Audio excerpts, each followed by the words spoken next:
Magandang hapon, ngayon po ay araw ng Lunes, December 18, 2023. Update po muli sa lagay ng panahon. Humina bilang tropical depression ang bagyong Kabayan at naglandfall na ito sa Manoy, Davao Oriental. Taglay ang lakas ng hangin na 55 km per hour at pagbugsong nasa 90 km per hour. Dahil naman sa bagyo at sa hanging amihan, maalon ngayon at delikado sa maliliit na sasakyang pandagat ang pumalaot sa mga dagat na sakop ng Ilocos Region, Cagayan Valley, Aurora, Northern Quezon at ilang baybayin ng Bicol Region, Visayas at Mindanao.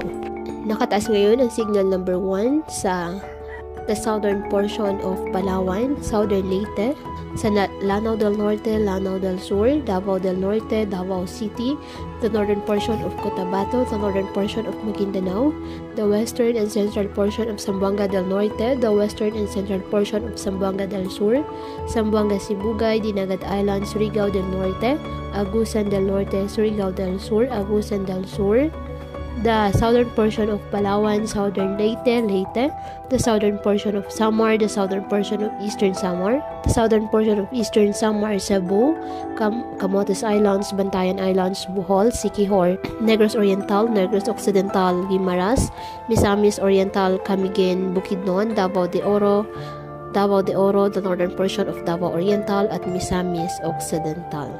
Kaya patuloy po na pinag-iingat ang ating mga kababayan sa banta po ng mga pagbaha at pagguho ng lupa at ugaliin po na magdala palagi ng payong o kahit anumang panangga sa ulan sa tuwing lalabas ng ating mga tahanan.